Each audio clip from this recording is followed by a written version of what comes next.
Good afternoon. Thank you very kindly for coming to the Hudson Institute this afternoon for what I know is going to be a fantastic panel.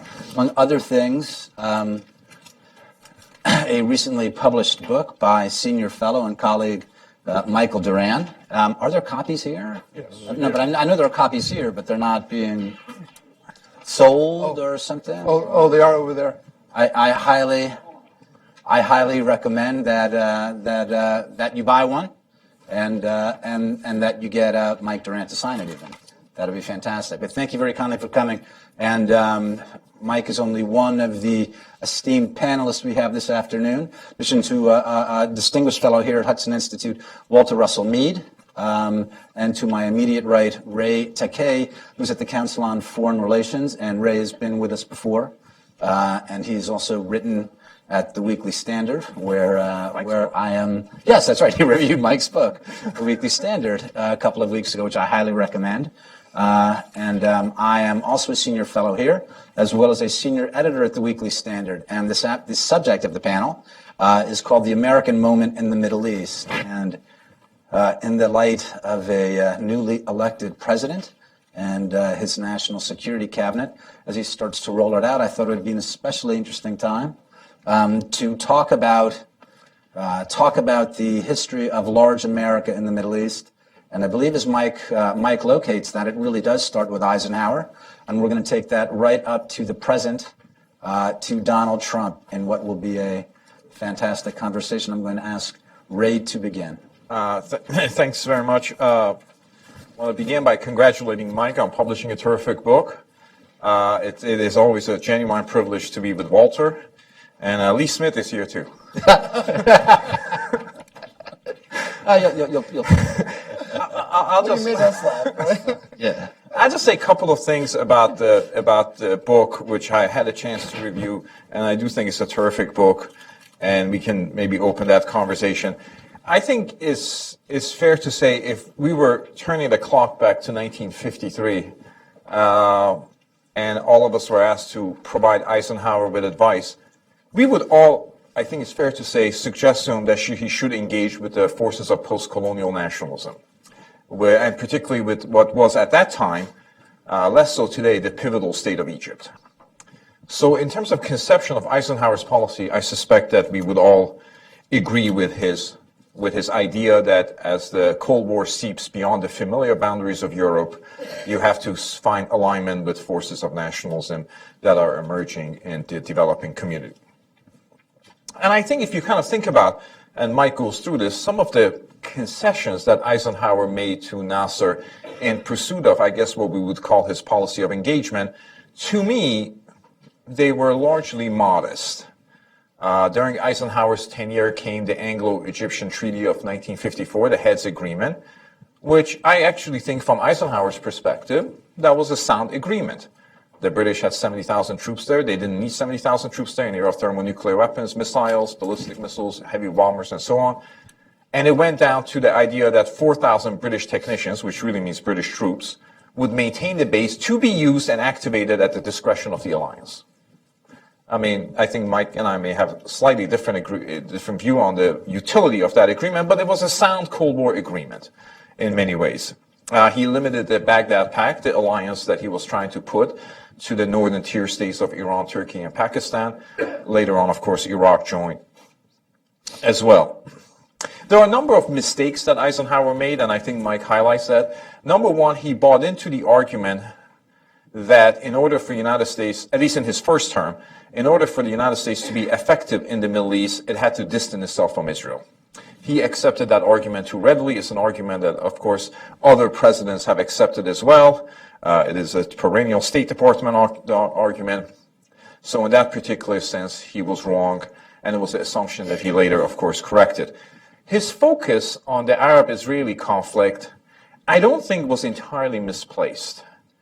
Because if you kind of think about the Arab-Israeli conflict during the Cold War, every decade of the Cold War had an Arab-Israeli war, 48, 56, 67, 73. I think to focus on Arab-Israeli conflict and resolution of it beyond 73 is to miss the event, namely that's no longer the most important point in the Middle East. But during the time he did it, there was real concern about interstate conflict, And there was a real concern that that interstate conflict could lead to superpower confrontation, as it nearly did in 1973.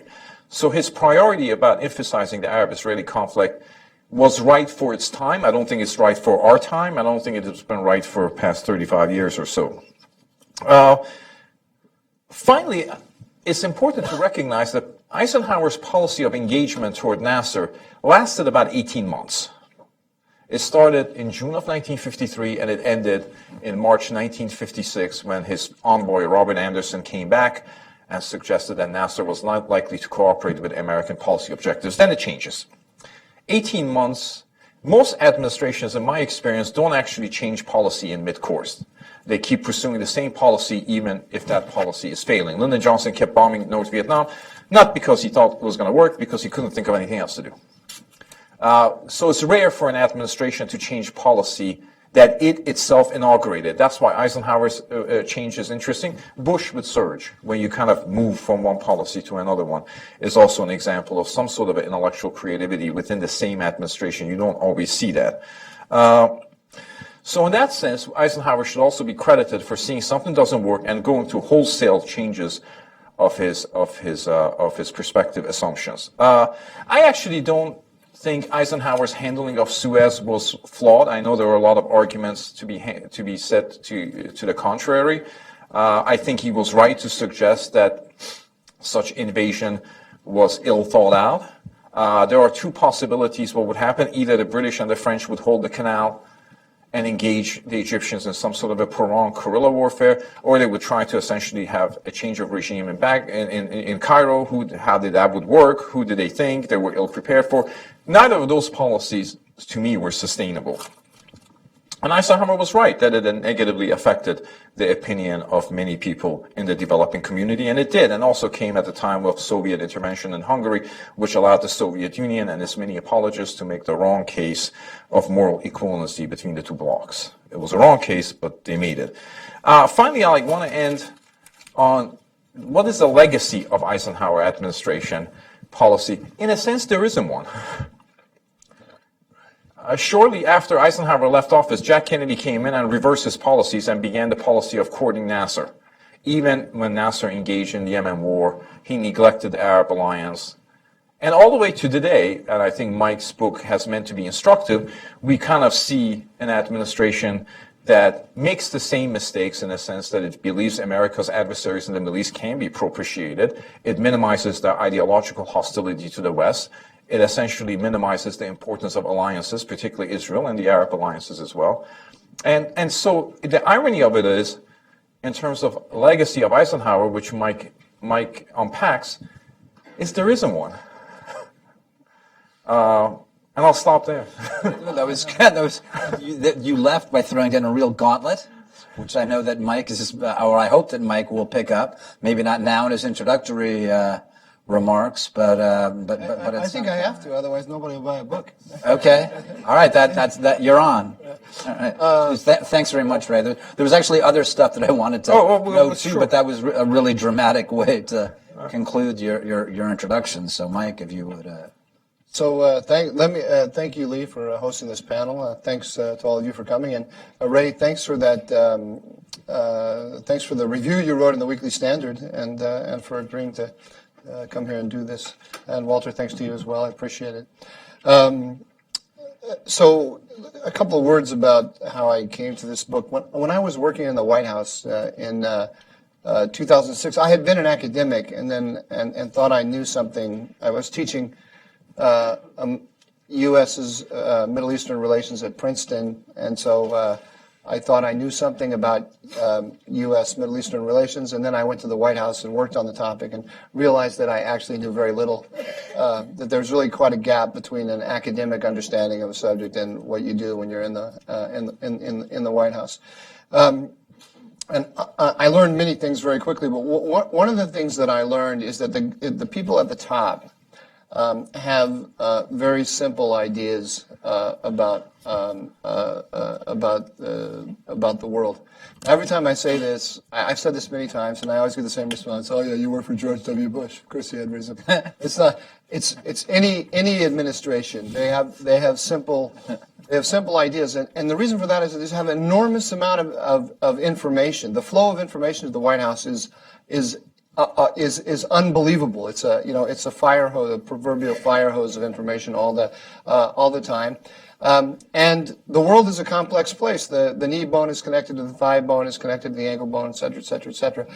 And so, if you think about President Obama's Iran policy, his Iran policy has a relationship with Russia embedded in it, assumptions about China embedded in it, assumptions about Israel embedded in it, assumptions about Iraq, which was the biggest issue in the Middle East at the time that he took over, embedded in it, and so on. So they have looked at all these different situations, and they have come up with a theory of the case about how they all interact, and then they come up with the simple idea. So in the case of Eisenhower, the simple idea was, I'm going to reach out to Egypt. I'm going to co-opt Egypt. I'm going to make Egypt part of the international system. In the case of President Obama, it was, I'm going to reach out to Iran. I'm going to pull Iran in and make it part of the system and co-opt it.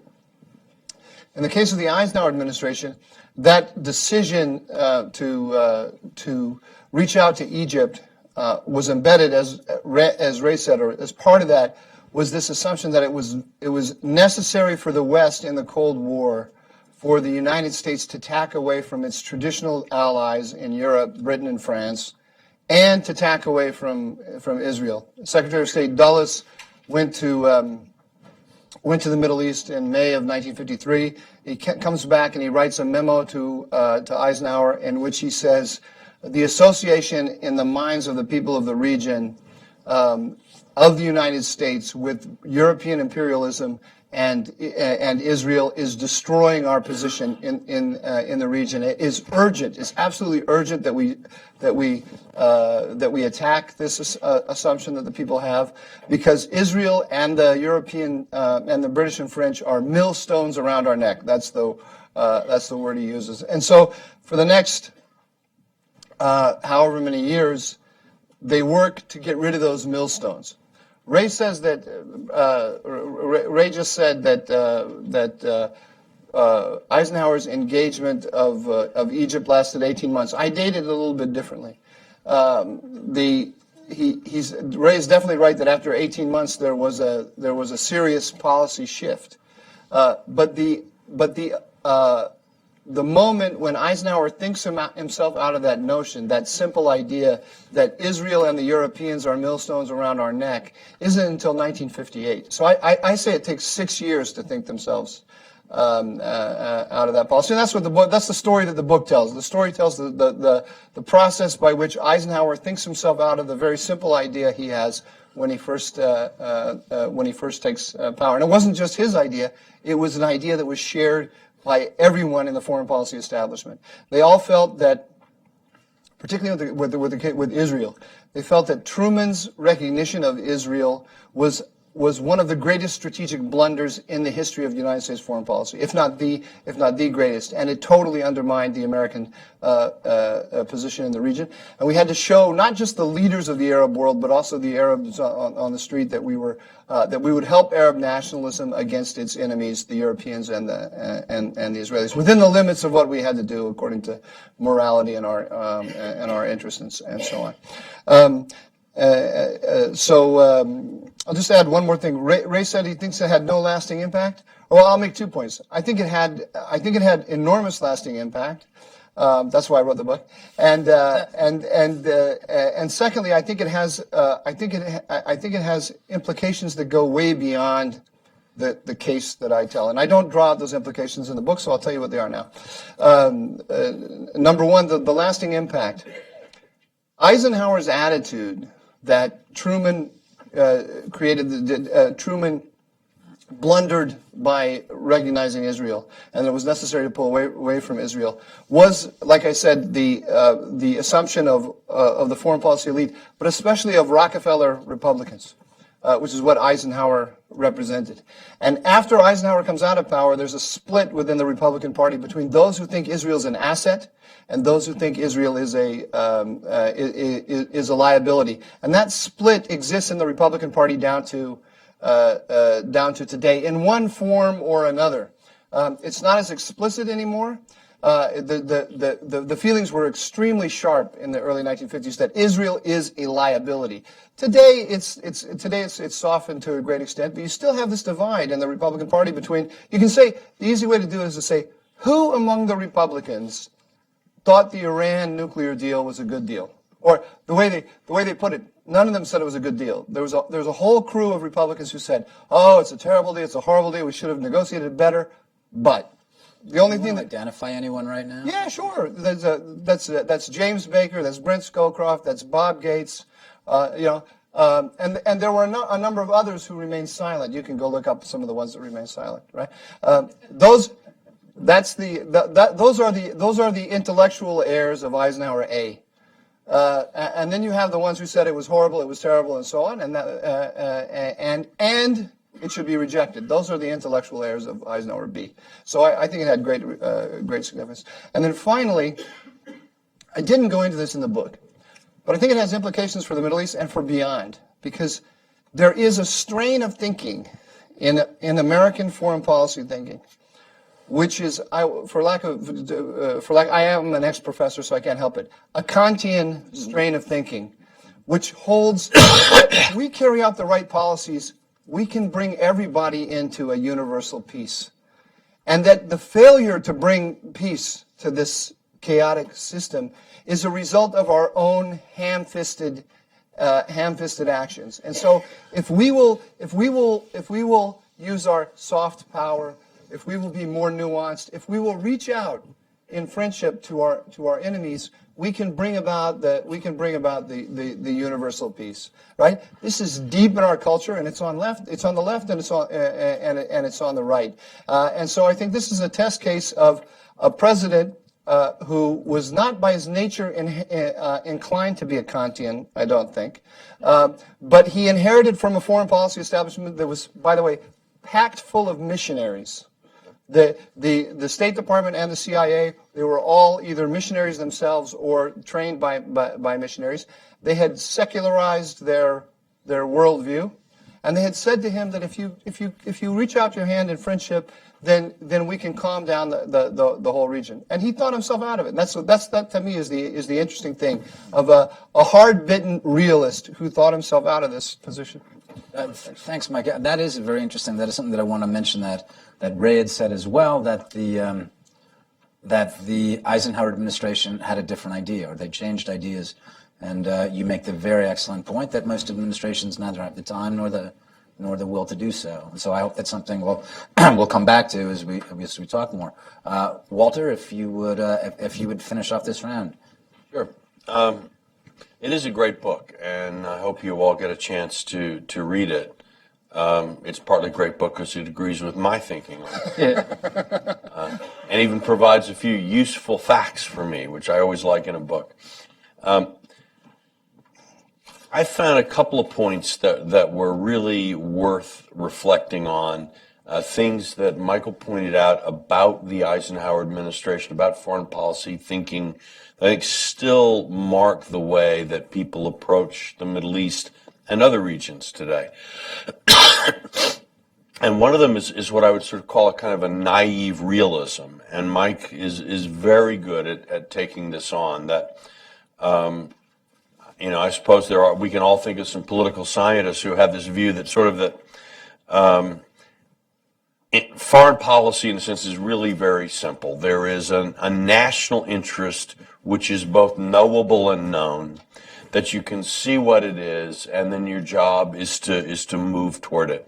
And internal politics doesn't really matter. Your culture, the culture of the people that you're dealing with, is not really very important. There is a national interest. We should go for it. But what Mike's book points out, I think, extremely well, is that people don't actually have that clear of an idea what the national interest is at any given moment in time. That politicians, statesmen, leaders, opinion leaders, pundits, and all folks like that have sort of images that they develop, pictures. It reminds me a little bit of in Proust's À la recherche des temps perdus. The characters have these sort of images of the beloved, and they're pursuing those images, which often have very little to do with the actual person onto whom they're projecting these various qualities. But they nevertheless pursue these illusory loves with tremendous intensity and passion, and that's what makes up their lives. Foreign policy looks very Proustian to me after reading Mike's book. That they had a theory of the case, it made sense to them, and based on that theory, they then took steps which they were quite sure were in the national interest, but in fact actually had very, very little to do with what was going on in the minds of the people they were trying to influence or deal with. And then there was a specific kind of an illusion that you see in the Eisenhower administration, and I think you can still find a lot of today in foreign policy, and I would call this kind of an Orientalism of the left, or at least an Orientalism of the center.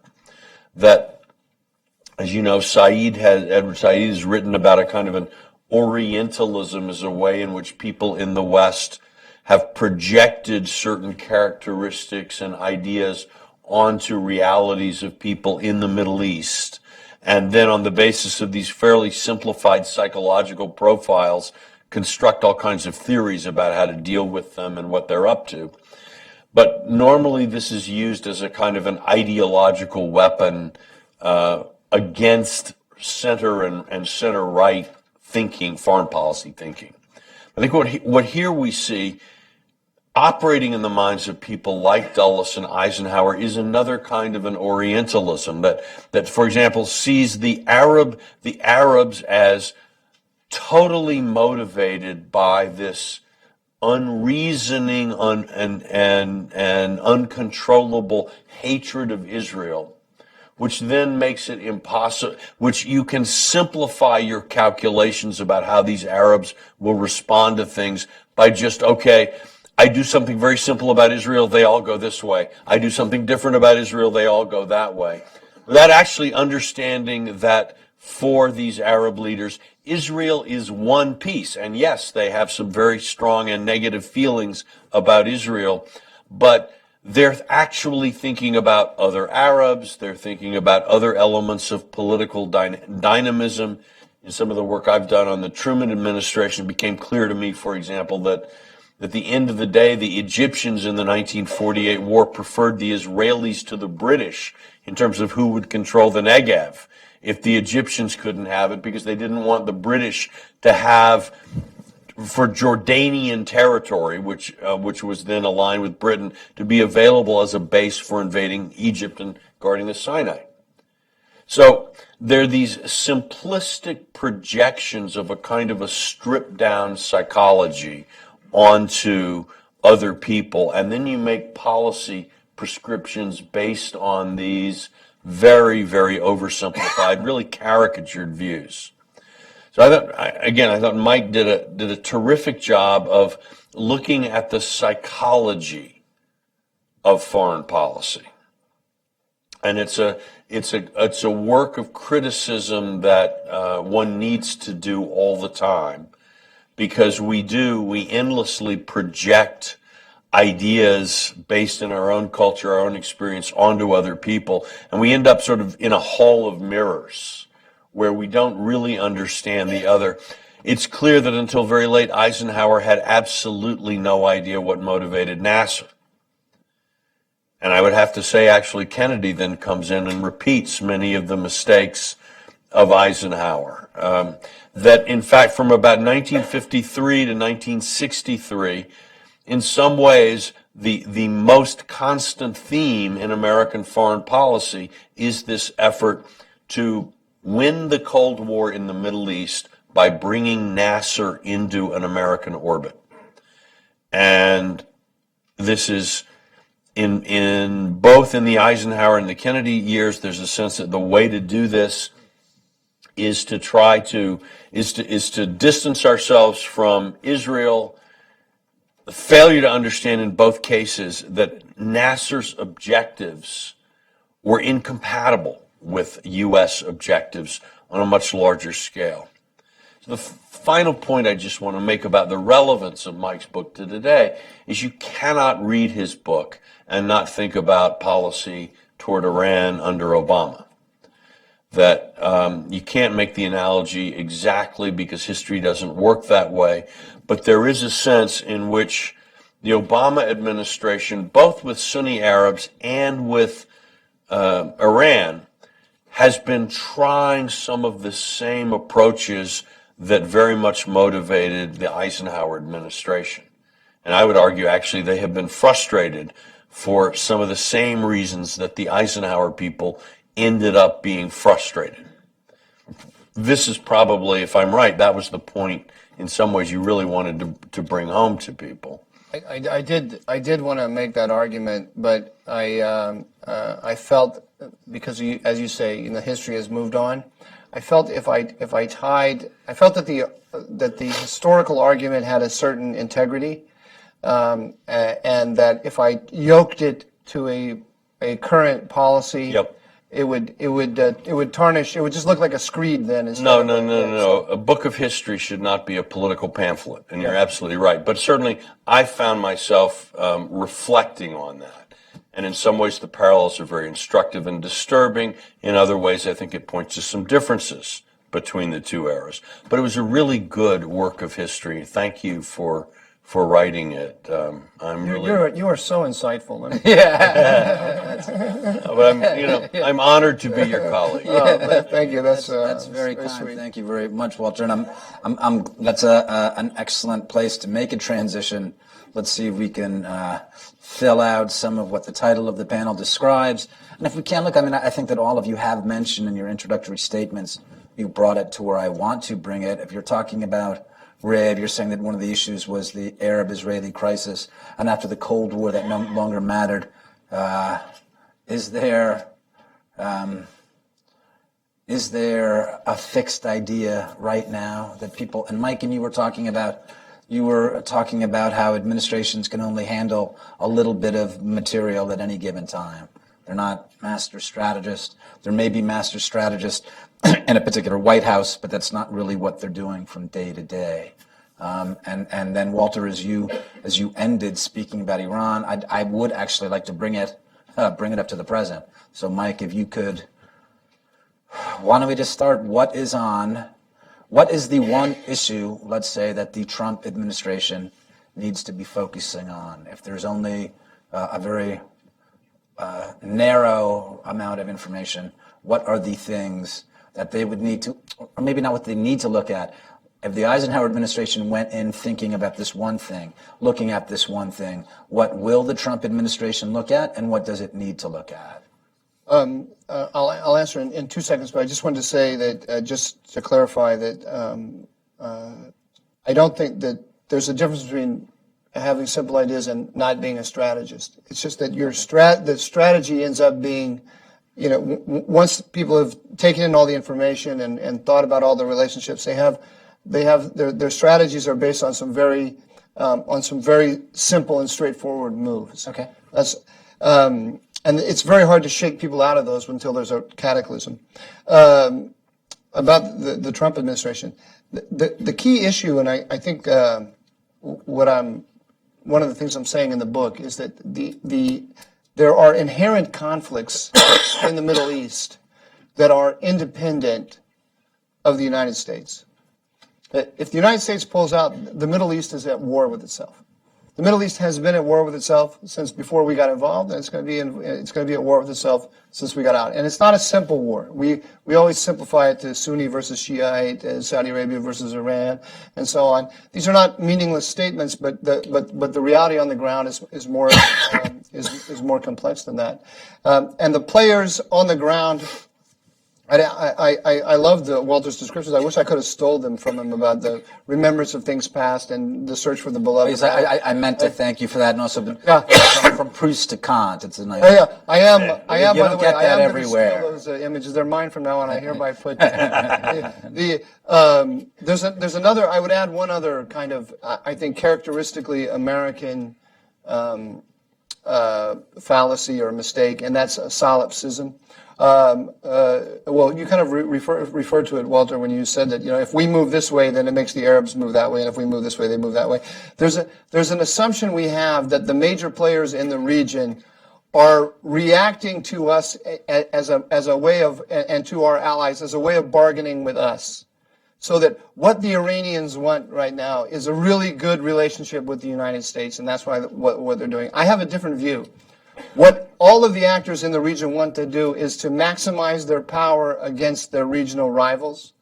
And they read American policy, they read American power with an eye to that conflict on the ground. So is the American attitude toward Israel going to help me with my rivals, or is it going to hurt me? In which way do I have to direct the Americans so as to maximize my power in the region? They're all in a sense, to put it another way, they're all borrowing power from us in complex ways that we often don't understand. And there is no way to bring peace to the Middle East. It's not because the Middle Easterners are always going to be fighting with each other. There's always going to be an outgroup, a network of outgroup that are opposed to the order that we represent. And there are always going to be external actors who are going to align with that outgroup in order to undermine us. So what we have to get used to, and the American mind doesn't like to think about it this way, is perpetual conflict in the Middle East. Now, that conflict can be worse and it can be better, and we can manage it. We can manage it worse or we can manage it better. But we have to get our minds around the idea of maybe not conflict. That's too strong because that always implies war, but serious competition in the Middle East.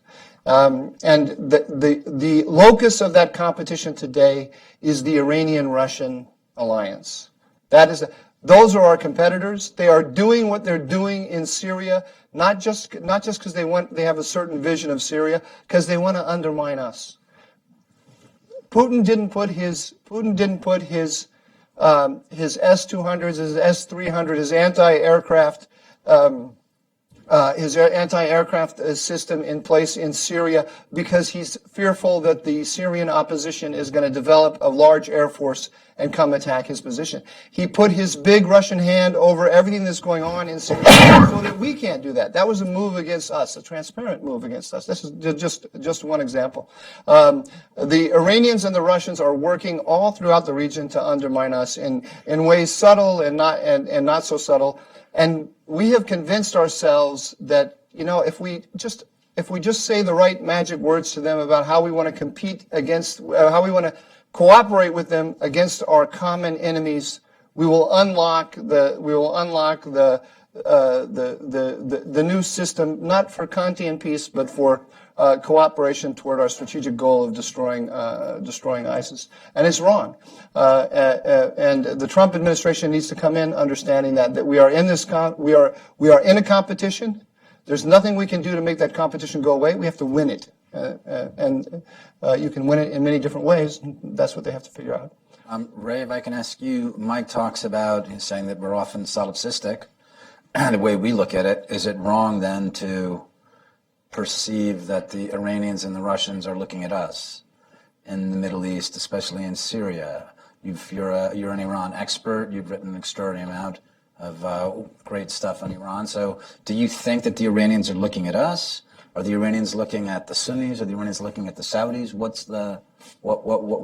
How do you see this? Well, I'll put the Middle East in the context of Eisenhower. If you recall, 1958 in the Middle East was called the Year of the Revolutions. You had a series of regimes being changed, whether it's Iraq, whether it's Syria, it's Jordan, and Saudi Arabia under stress. And it was at that time that Malcolm Kerr coined a phrase called the Arab Cold War, where you had conservative Arab states versus what were called radical republics led by Nasser. And Eisenhower actually made a choice. With the Eisenhower doctrine, the idea was that we would rehabilitate our alliances, including actually the British alliance. People tend to neglect the fact that after Britain left the Suez, the Arab East, it remained a Gulf power for another 20 years. And essentially, we'd be trying to work against our adversaries. So I think the new Trump administration is coming into a Middle East that's similarly polarized and has its own Cold War. This is not so much a Cold War between conservative monarchies and Arab republics, this is a Cold War that's underpinned by sectarian identities increasingly, whether it's the Shia community led by Iran and in alliance with the Russians against Saudi Arabia and various American allies. So it has to essentially take sides in this particular Cold War, as Eisenhower did, and then figure out what you can do. And if it identifies Iran as its principal adversary, then I would suggest it shouldn't make the mistake that the last two administrations did. The last two administrations, and I would say that about Bush and certainly the Obama administration, they didn't have an Iran policy, they had an arms control policy. And I'm not suggesting that the JCPOA should be retained, because I always described it as the worst arms control agreement in history of American arms control diplomacy. And I always say to my friends, if there's one worse, tell me which one it is, and we can begin the conversation. But you have to have an Iran policy, and once you figure out that is, then arms control will fit into that, as opposed to an arms control policy that defines your Iran policy. So, what is your approach to the Islamic Republic? Do you want to push back on it in the region? What does that mean? It seems to me that the policy of the United States toward Iran should be perhaps a bit different than Eisenhower's approach toward Nasser. We should have an attempt to weaken the Iranian regime. And you weaken it at home, you weaken it in the region, and you have to figure out how the arms control agreement helps you. So when you think about Syria, the question how do you weaken the Russian alliance in Syria? When you think about rehabilitation and reconstitution of Iraq, you have to figure out how do you excise the Iranian influence from that. So your Iran policy will in some ways define your regional approaches, and it defines who your friends are and who your adversaries are. Walter, if I can ask you more generally about something, and in particular when Mike was talking about the Russian-Iranian project in the region. Look, I mean, as far as I know, every president who's come to the White House since Reagan has tried a Russian reset. A lot of people I know are concerned that the president-elect has seemed to be open toward Putin. Is this a good thing? Is it a problem? At what point will he see?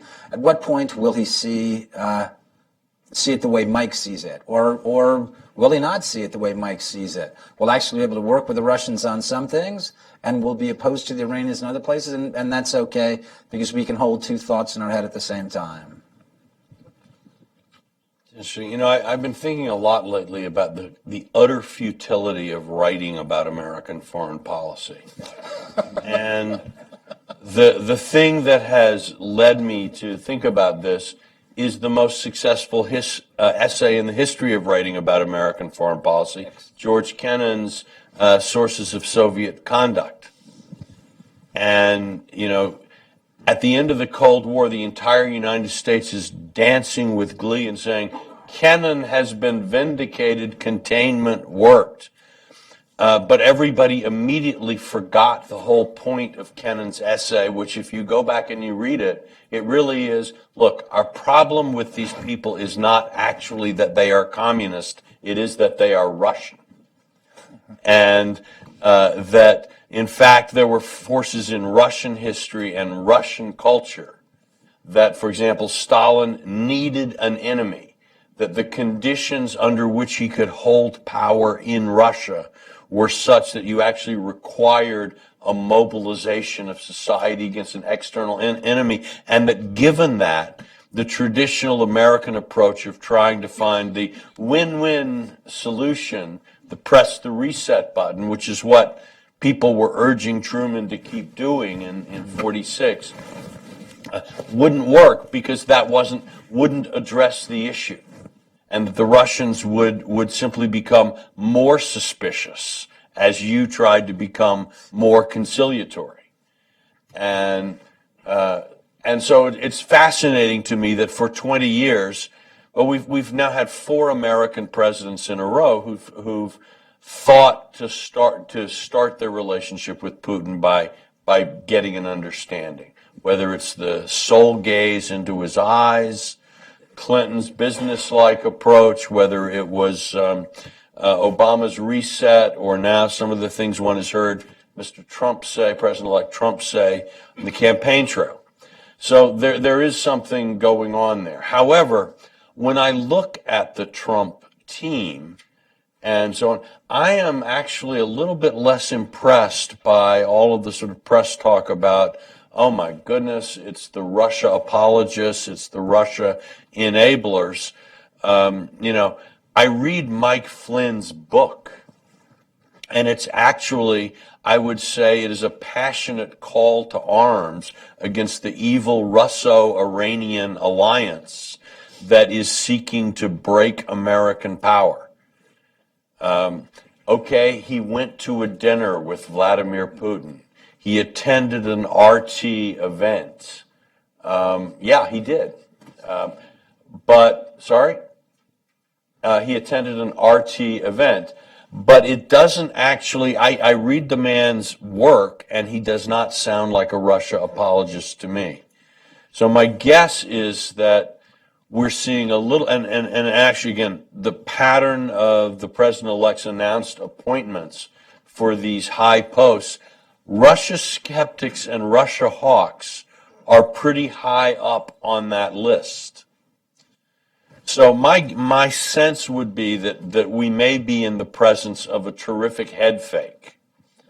Or rather, another thing of saying, look, I can make a deal, or if you don't make a deal, I have other things I can do.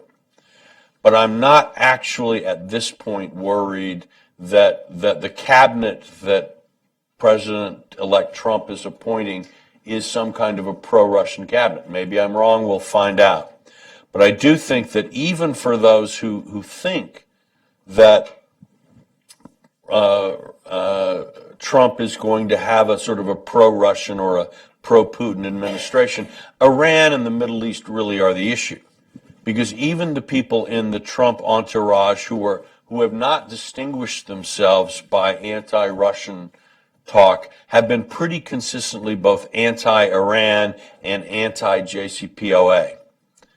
So it's not, and the fact that Russian policy is bound up so closely with Iran's policy in the Middle East, I think really limits the scope for some kind of grand U.S.-Russian understanding.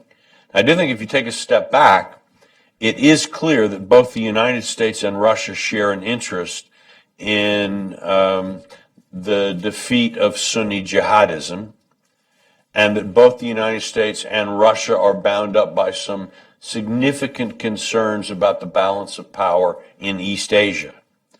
And that those two elements of common concern could, at least theoretically, lead to certain policies in common or interests in common out of which certain initiatives could grow. But I think you do have to start with the Russians, as Kennan suggested, which is that you first have to, where Lyndon talks about you press with your bayonet as long as you find no resistance, you keep pressing. When you encounter steel or resistance, you stop. This is the first step to a reset with Russia, is a sort of a creditable stop, at which point then one can begin to talk in a business-like and clear way about where there might be some points of common interest. We did manage to negotiate fruitfully in some cases with the Soviet Union during the Cold War, but I think it was only by keeping that principle in mind. Mike, I'm going to ask you to continue to follow up on Walter's statement, and also, especially since Walter raised Kennan, let's think about it in terms of the Cold War, and if you can also, what would this new administration need to know about Eisenhower policy in the Middle East, about Eisenhower's Cold War policy, and your book? What does this administration need to get most from the Eisenhower years to address the different things that are happening with Iran, with Russia right now? Let me just start by saying I agree with everything actually everything that Ray said and that Walter said, and I think that in one of the debates, I think it was perhaps the last debate, I'm not sure, between Hillary Clinton and Donald Trump, Trump said, you know, the Russians, Putin doesn't respect Clinton, but he's going to respect me. And I took that as him saying, he didn't go on to make the argument that he's gonna see in me somebody whose threat to use force is credible, and therefore he's going to respect me. He didn't make that argument, but that's the way I always read it. The thing the number one thing I think we have to do is grim up. I'm sorry. To grim up. To give an example from Eisenhower, you know, when Eisenhower sent the troops into Lebanon in '58, we now remember this as the least, you know, as the most successful foreign intervention ever. There were only 2 soldiers who died in the whole in the whole operation. One of whom died, I think, by accident, and one was shot by a sniper fire. And so it's just seen, it's held up, especially by those people who want to say that, you know, Eisenhower didn't believe in using force and a light touch and so on and so forth as the way to do an intervention. But when Eisenhower was giving the order to go in, it didn't seem like that to him. And he writes in his memoir that this was the second most difficult decision he ever made, the most difficult being the D-Day invasion, because he felt it could go very wrong. It could go very wrong in terms of what was going on the ground, and it could go very wrong with the Soviet Union. It was a big risk. But he thought the risks of inaction were worse than the risks of action. And when he met with the venerable Speaker of the House, Sam Rayburn said to him, "Mr. President," he went to get, you know, to consult with or he brought him to the White House to consult with the congressional leaders about what he was about to do. And Rayburn said, "Mr. President, I'm worried that this could go very wrong. I'm worried that we could antagonize the Arabs, and I'm worried that we could antagonize the Soviet Union. And I don't see any obvious way to bring this to an end." And Eisenhower, and this is what I mean by grim up. Eisenhower said, "Oh, it's going to go very wrong. I can guarantee that." Right? He said, "The question is, does it go wrong when we behave in a Munich-like fashion, or does it go wrong when we behave by showing the world that we're going to support our allies and punish our enemies?" And he said, in my view, it's much more important to shore up our allies. In other words, I mean, in terms of political science terms, we would say we have to worry about our extended deterrence. If we don't take action, if we don't honor our red line, right, then we are going to undermine the power of all of our allies who will be willing to take tougher positions against our enemies if we don't back them up, right? And so I think we just have to start from that. I was kind of went like this when I read Eisenhower's words, where he says, "It's going to go badly. I can guarantee that." That is not a statement that politicians like to make. But this is the beautiful thing about Eisenhower. He was very steely-eyed. I think he had no illusions about anything, and that's one of the reasons why it's interesting to watch him think through all of these things. I forgot the second part of your question. Listen, what is it that they need to know? Let's say from your book. But certainly from the Eisenhower. The other thing from the other thing from the book. The two other things from the book are, one, the Arab-Israeli conflict is not the center of gravity in the region. I think that when I'm looking at the picks that we're getting, I think that there's little doubt. I think this is going to be go down in history from the first indications, at least. We'll have to wait and see. As the American administration that was least inclined to see the Israeli-Palestinian conflict as the center of gravity in the region. Okay, let me rephrase it then, Ray. I'm going to ask you to follow, but I want to give Mike a quick chance. Look, when Walter was saying, you know, Kennan was saying the issue is not that they're communists, the issue is that they're Russians. At what point, if ever, does the Trump administration say, you know, we know the Iranians are a big issue, and we don't like the JCPOA, but there's another problem here as well. And we didn't even see this until we started looking at the Iran deal and started pulling apart different issues, all this other stuff that's baked in. And this one crazy thing that's baked in is the Russians. So your book is Eisenhower dealing with the Middle East, a Cold War Middle East, and one of the plays is about the Soviets. To what extent are we? Well, I think President Obama is not entirely wrong. when he says that Putin is weak, and that he doesn't represent that the Cold War is over. I think Russia is a threat to us. I think Russia is trying to undermine us. I think it's working with Iran to undermine us. But there are real limits to what they can do, and they cannot survive a serious competition with us, whether economically or militarily, should we decide to compete. Right? And one of the great ways to compete is to take out from under them the Iranian platform on which their power rests. I mean, what they're doing in Syria, their number one interest in the Middle East is propping up the Assad regime, and they share that with the Iranians. But they've made a deal whereby they provide the air cover and the Iranians provide the forces on the ground, both Iranian and militias. Right? If we cut that platform out from underneath them, they are severely weakened. And if we were to do it in combination with, say, serious economic sanctions on the basis of what they're doing in the Middle East and in the Ukraine, right? It's a whole different relationship. Then Donald Trump can put Vladimir Putin in a loving embrace and kick him at the same time, and that would be a very different kind of relationship than the one we have. Ray, there's a lot of people that say that looking at the relationship in Syria, especially between Iran and Russia, it's like, well, this can't work. The interests are different. They're going in different directions. It doesn't make sense. It'll be easy to wedge them apart. If you can describe a little bit, why are the Russians there? I mean, it's not just because they're not making a lot of money from Assad, right? So why are they there? Why are they partnered with the Iranians? It seems to me that this latest episode of Russian imperial venture makes less sense as you kind of think about it. The costs to me are obvious, the benefits are not. I mean, during the Cold War, the Soviets valued those bases because they could track American submarines. They're not tracking American submarines. No. I think it's essentially an attempt by the Russians to project their power, to deflect attention from domestic inadequacies, and essentially enlarge the Russian sphere of influence. I mean, when you kind of think about the Russian definition of how the Cold War ended, they think they won the Cold War because they got rid of communism. They got rid of all the stands and all the burdens that the Soviet Empire imposed on them, and they can become more discerning about their influence.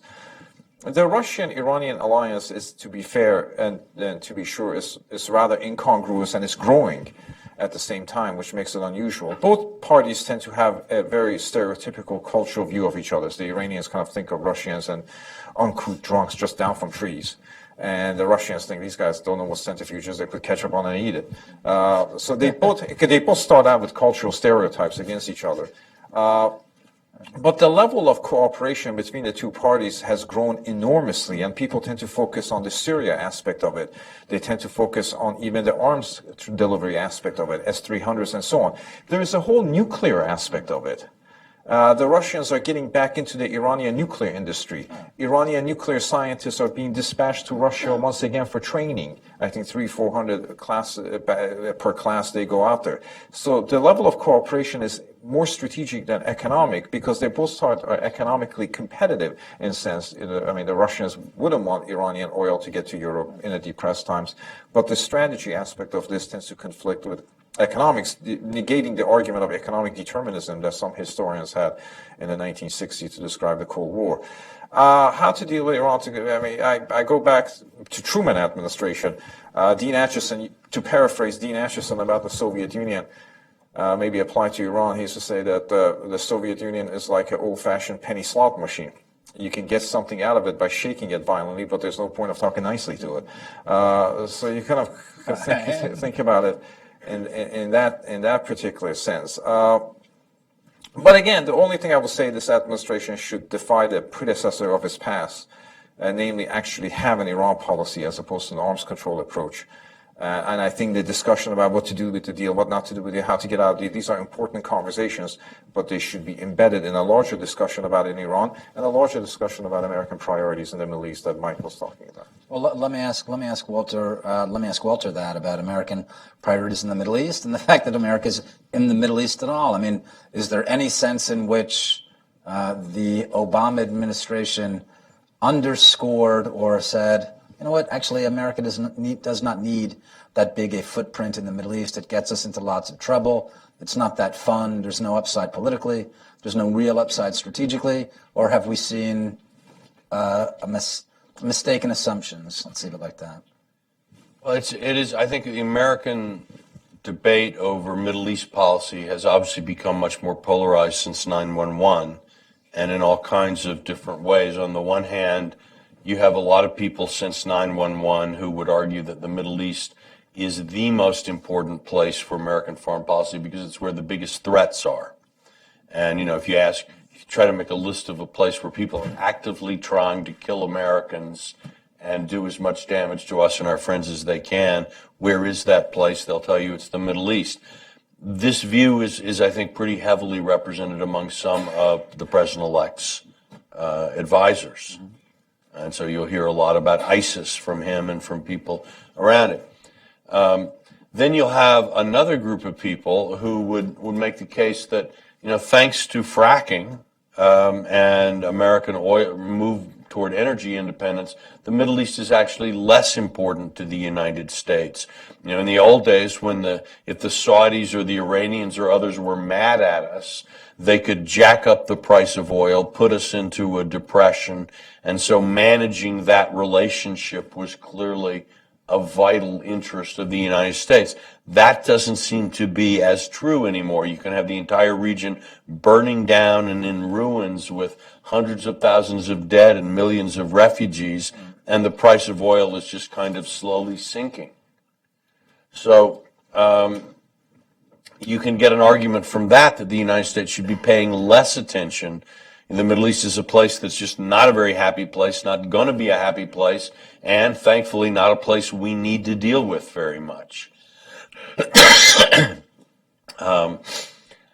Myself, I tend to think that we do retain very important strategic interests in the Middle East.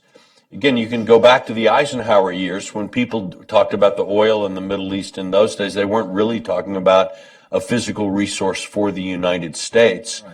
Right. It was, how do you keep the Marshall Plan recovery going in Europe without Middle East oil? You can't. How do you keep the Japanese economy growing without Middle East oil? You can't. That, I think, is still the case today. If the flow of oil from the Middle East were to stop for some reason, or the price were to go up hugely, we might still have plenty of oil in the United States. But imagine a financial crisis in Europe, a financial crisis in Japan, depression brought on. Imagine what Putin's resources or Iran's resources would be if they were getting $200, $300 a barrel for oil, what this would do to the American economy, to the American financial system, to the world economy, to world politics. It's pretty chaotic. So it seems to me that actually the American foreign policy cannot pivot away from the Middle East. Now that still leaves a lot of questions open about, what is the way to engage and what's the depth at which we should engage. But I would also say, by the way, that the another factor that people don't talk about very much, but which is very important, is that in world politics, is that other powers are well aware that the United States Navy, which under peaceful times protects the free flow of oil around the world, in time of war, that same Navy could interrupt the flow of oil to certain parts of the world. So that if China were just to take one hypothetical example, if China were to decide that the time had really come to challenge the American order in the Pacific in a military way, those oil tankers might stop showing up in Shanghai Harbor very quickly. And that would have a tremendous effect on the Chinese economy and on China's ability to wage an expansionary policy. So the ability of the American ability then to both assure or alternatively to choke off the oil supply to the world is a pretty fundamental element of whatever thing we call the Pax Americana.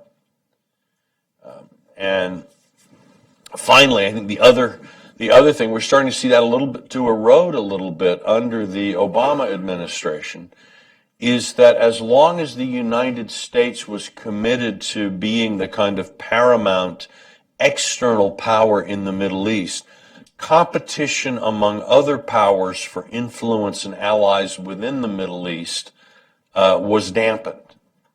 So that if you were to imagine a truly post-American era in the Middle East, you would see, for example, the Japanese-Chinese rivalry being projected into the Middle East, as each of those countries would seek to assure oil supplies by making favorable deals with different countries. There would be pro-Chinese, pro-Japanese factions within different Middle Eastern countries, perhaps between them, other things connected to that rivalry. So you would see a kind of a magnification and an intensification of global great power rivalries, then kind of imported into what is already perhaps the most volatile region of the world. None of this looks good.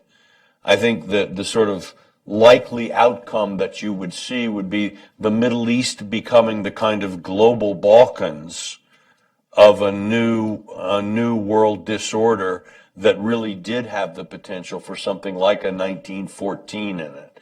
And so all of these considerations, I think, have helped to ensure that from really the Truman administration to the present day, the United States on the whole, in a bipartisan way, though with many differences of strategies and emphasis, has retained the conviction that it's a vital American interest to ensure, at least within some kinds of limits, a certain type of order in the Middle East. I think I would still argue very strongly that remains the case for a Trump administration and probably for his successors.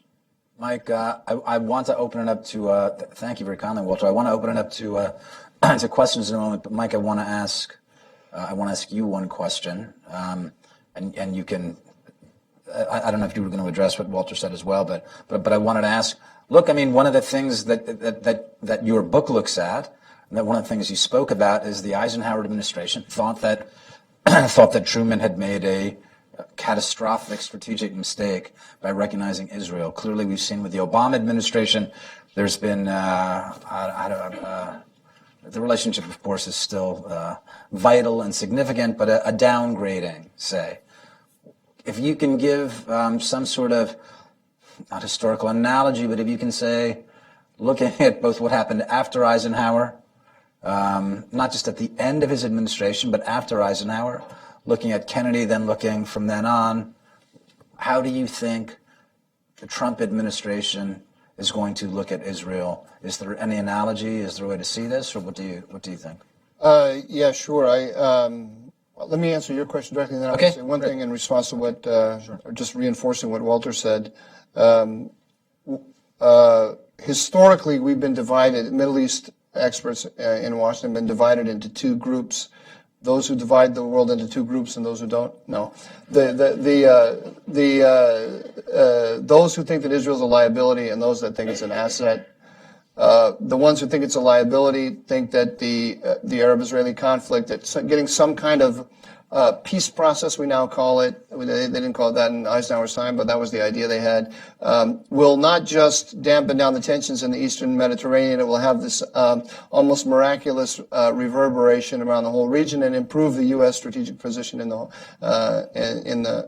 whole region. The others think that, which really only come in after Eisenhower, as I was saying a minute ago, Eisenhower B, think that the Arab-Israeli conflict is a local conflict in the Eastern Mediterranean. Doing something to damp it down is a good thing, if you can. But if you can't, it's not necessarily it's not going to have any kind of really severe impact on the U.S. position in the region as a whole. As a result of that, there's been a kind of tendency, and because we are solipsistic, and we are in a bubble here, the actual conflicts on the ground in the Middle East are very far away from Americans, so they get, our discussion about the Middle East becomes like, very symbolic, and we start arguing about our differences with each other on the basis of what we perceive to be going on in the Middle East, you get these pendulum swings where, Truman recognized Israel and everyone's biggest disaster ever, and then Eisenhower says we have to counter that. We have to put balance back, so we move back. And you can see the pendulum kind of going back and forth, almost from administration to administration. Some of the pendulum swings are greater than others. The pendulum swing from Truman to Eisenhower was great. The pendulum swing from Nixon to Carter was great. The pendulum swing from Bush to Obama was great. And Obama's strategy was almost the not Bush strategy, starting with Bush's position toward Israel. I think the pendulum is swinging back on the Israel question. I think the Trump administration is going to be the most pro-Israel administration ever, and that's what I'm hearing through my contacts, and it's going to lay a model down for a new way of approaching the Middle East in that with regard to that issue. The thing I wanted to say about what Walter said is just one very simple thing, and that's that another lesson to learn, I think, is that we have a tendency when we talk about the Middle East to talk about issues as separate and just as disconnected from each other. So we have a policy toward the Iranian nuclear thing. We have a Syria policy. We have a peace process policy, and so on. And we tend to talk. It's amazing. I think it's part of this missionary legacy we have, as if we're in the Middle East to do good work. Right? We're not there looking after American interests. We're trying to make the world a better place. So it amazes me how many of our discussions about Syria start with, how do you solve Syria? Right? Oh, you can't solve Syria. Can you solve Syria? Can you not? It doesn't start with the question of what are U.S. interests. If you start with this notion that there's going to be conflict, there's going to be competition, and that we have enemies that are going to be competing with us and with our allies, then you look at the region not as a series of separate issues that are disconnected from each other, and that each one needs to be solved on its own terms, but you look at the pattern of power around the region. So you start with the Iranian alliance system, which is Iran, increasingly the government of Iraq, a certain segment of the Kurds, the government of Syria, Hezbollah, and to a certain degree Hamas, the Houthis in Yemen, and so forth. And you begin with that picture in your mind, and you say, how do I attack that picture? And that leads to a very different kind of policy than the one that we have, which is kind of piecemeal and incoherent. Thank you. I'm going to open it up to questions now. If you would wait, I believe that there are many microphones, so you just wait till someone comes with a microphone. Shauna, if you can come up here to the front. Shoshana, if you would introduce yourself as well. Thank you. Shoshana Bryan, Jewish Policy Center. This has been a very state-based discussion, and I guess Eisenhower only had states to deal with.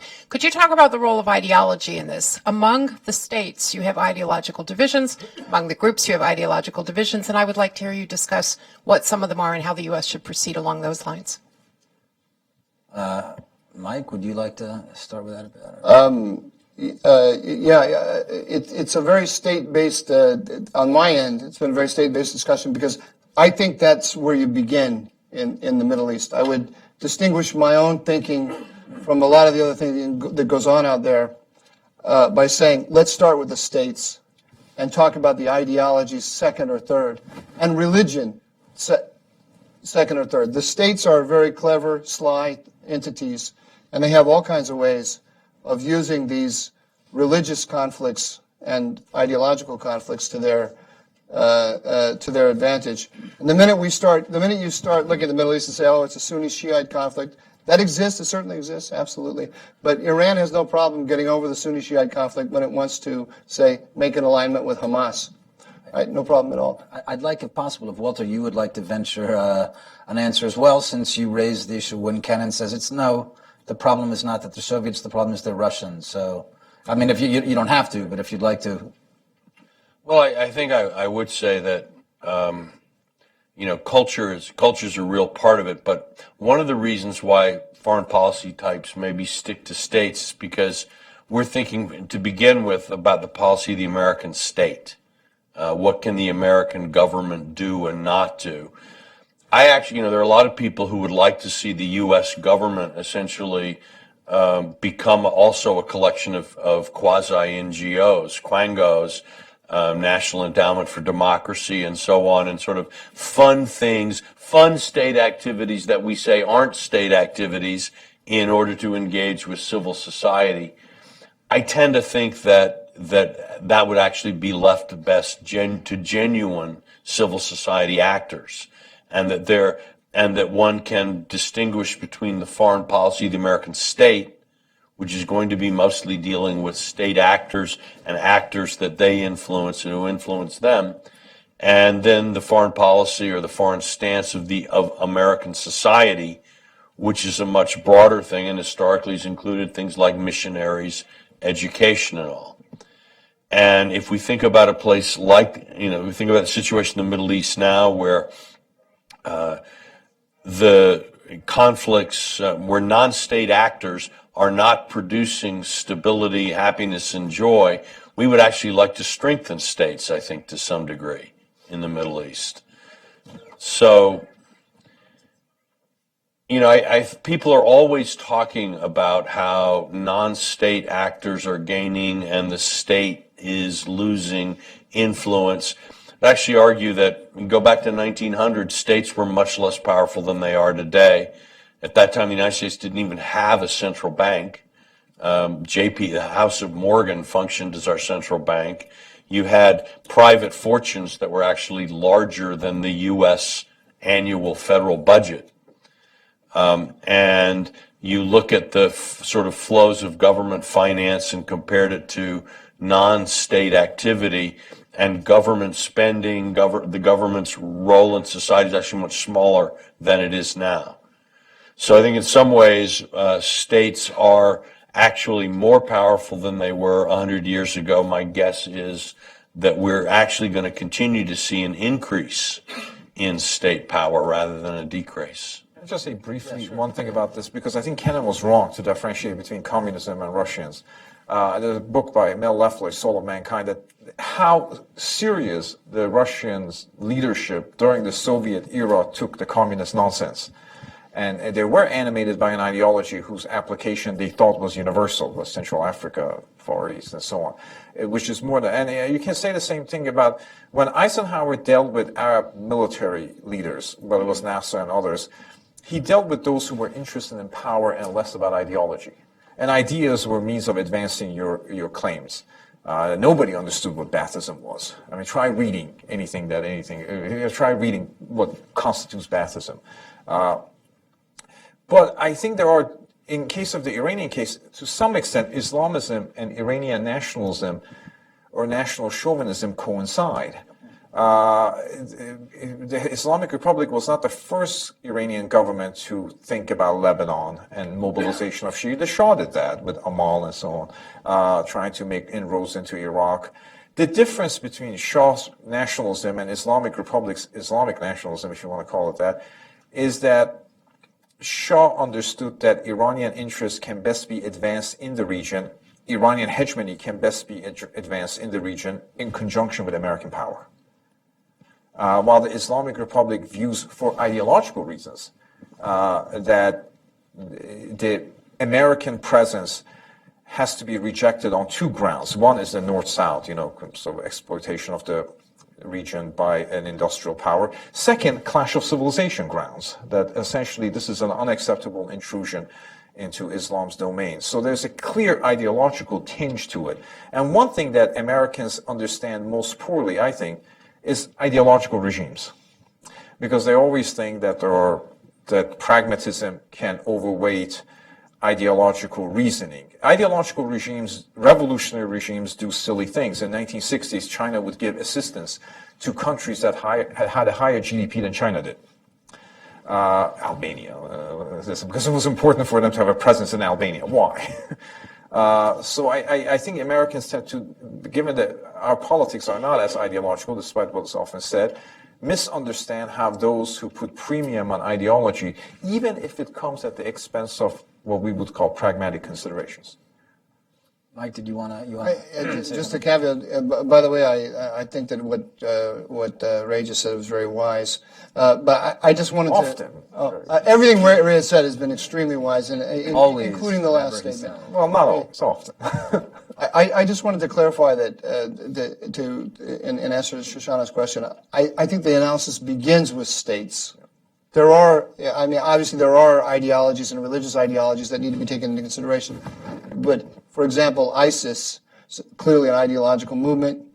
The reason we haven't been able to defeat, the greatest military power on earth, in a coalition with 60 other actors, which include many of the other greatest military powers on earth, can't defeat 40,000 nasty guys with pickup trucks and machine guns, is because of the state question. Because everyone in the region is reading the conflict with ISIS against the background of the struggle for regional order between the Iranian alliance system and everybody else. And what they see is what the United States war against ISIS is offering them, when the dust settles, is a new order in the region dominated by Russia and Iran. Until we send a message to all the states in the region that that's not what we're aiming to do, we're not going to have serious allies to defeat these guys. Yeah, I see what you're saying. Doug, did you have a... Okay. Doug Fife, a fellow here at Hudson. Terrific discussion. Thank you all for it. One of the points that was made several times was how persistent through many administrations the view was that Israel is the center of gravity, I think is the way Mike Doran put it. And this idea that if we adjust our policy toward Israel, it will have major effects on the attitudes of Arab countries toward us, which is a point that Walter was emphasizing. I mean, that goes back a long way. All of you on the panel have pretty much said that's a wrong notion. And yet, it's not only a historically important notion, it survives today. And when there have been discussions in the press that the president-elect is talking to General Mattis about being Secretary of Defense, and many people have highlighted the general's comments that basically along those lines. He said, every day when he was working at CENTCOM, it was a problem for him that the United States was viewed as unfairly friendly to Israel. I'd be interested in your reflecting on, if you think this is such a wrong idea, why is it so persistent? Well, I have my own view on what General Mattis was saying. So, and you guys can answer. What is he saying? He was head of CENTCOM. There are all sorts of Arab officers who are coming through. If I'm trying to finish my sandwich in the cafeteria, if someone wants to keep screaming in my ear about the problem is the Israelis, then that's a hassle. That's what happens. They keep coming in and they keep complaining because that's the Arab nationalist position, and it has been for 70 years. And I'm not sure if that's going to go away anytime soon. It's from reading the papers. If you're asking what the larger strategic issue is behind that, Mike, if you'd like to answer that. I mean, but again, I read that comment in General Petraeus said the same thing coming out of there. I would imagine it's a huge pain to be working there and have the Arab officers coming through again and again and again. This is a subject about which we could devote a book twice the size of my book. I'll just make 2 points and leave it at that. But it really, we could go on about this very deeply. The one point I would make is that on the American side, American politicians, the first foreign policy issue that they have to have an answer to is Israel. Maybe in some cases the second. But before they even look at a map of the world, they're being asked by their constituents, by their donors, what's your position on Israel? What's your position on Israel? What's your position on Israel? So it is a central, the question of Israel, support for Israel is central to our politics, right? So there's a tendency to bleed over to assume that anything that is so politically central must be strategically significant. If it's politically significant, it must be, and it's simply not the case, right? But that's then another issue, and I'll just put out a thesis to you, and here's my thesis: hostility to Israel in the Arab world is a function of anti-Americanism rather than the reverse. So our tendency, Americans think that we are a kind of a blank slate. We're an ecumenical white noise, right? And we come into the Middle East, and then we get attached to the Jews, and that's what angers and that's what angers the Arabs. Now, there's a deep hostility to Zionism in Israel and the Arab world and in the Muslim world in general. Anybody who's spent 5 minutes there knows that, and so on. But I would say this to you: who are the parties who are out there actively agitating and organizing their foreign policy around those principles, right? And their foreign policy around those principles. And those are the powers that are hostile to the American order. And they are using that issue in order to advance their their interests. I think that comes out in your book when you're talking about Nasser agitating against the Iraqis, agitating against the Saudis, against the Jordanians. Against the Jordanians. It's against the American order in many ways. I'm glad you mentioned that. Thank you. My book is a case in point. And my book, which is available right over there. How much is that going for, Mike? I'm sure it's a huge discounted here for you. I'm sure it's a huge Look at bargain, these people running however away much now that we start talking about this. Lock the door. There's a gentleman, I believe, here who has a question. Hi. Regarding your last point, my name's Aaron Friedman. Regarding your last point that hostility towards Israel is partially a function towards hostility towards the United States, would that also mean that so long as there are actors in the Middle East hostile to the U.S., that not only is the Arab-Israeli conflict not central, but also not tractable, or is not solvable? So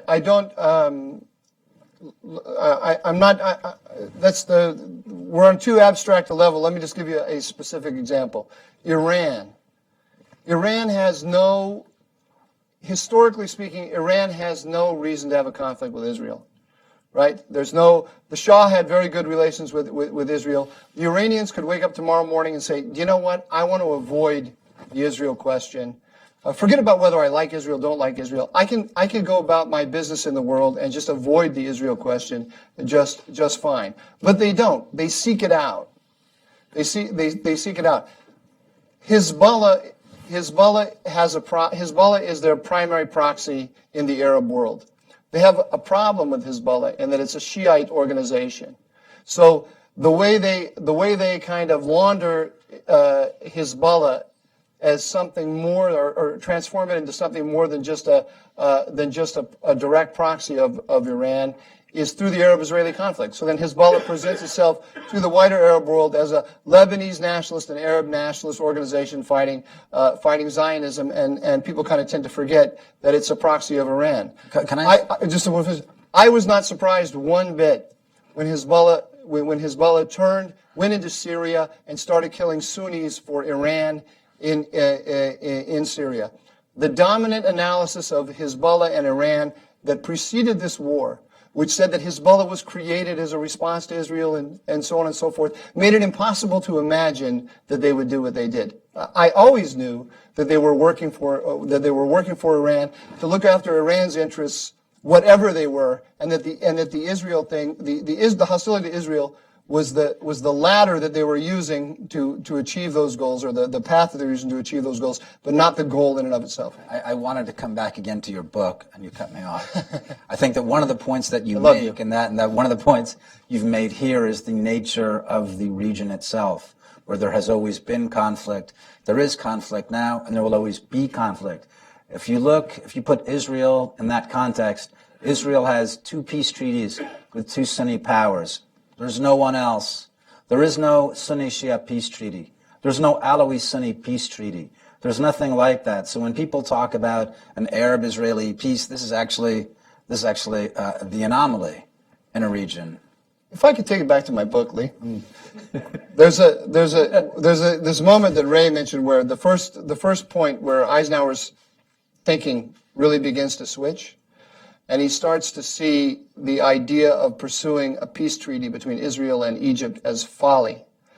And the reason his thinking switches remarkably is because Nasser communicated that to him almost directly. Eisenhower sends a special envoy secretly to Egypt, speaks with Nasser, and Nasser basically says to the guy, "Don't you get it?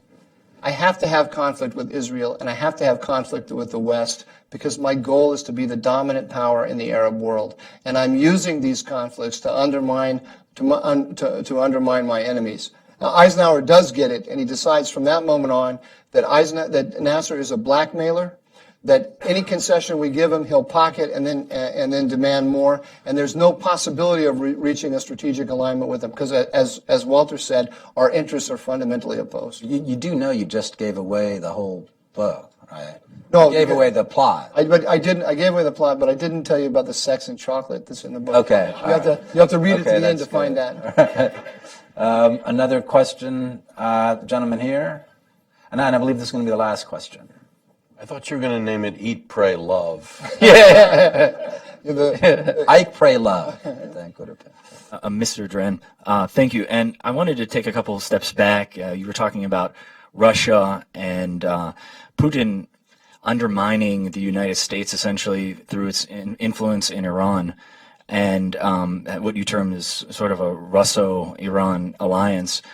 Do you think, though, that what we might be doing is potentially limiting ourselves from a potential détente with Russia, because in the past, Russia has had a sphere of influence in Iran, a long time before the United States was even in the Middle East.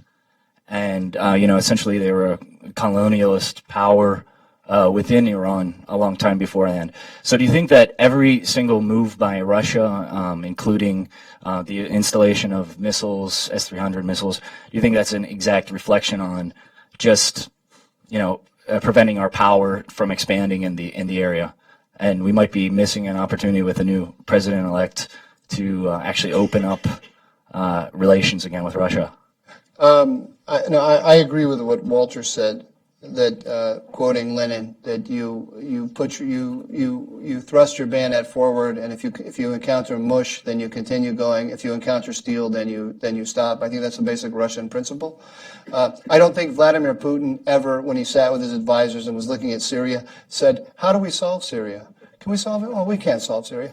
He's always said, and the same goes for the Iranians, how do we exploit it to maximum benefit, to enhance our power in the region, and to weaken our rivals, which includes the United States.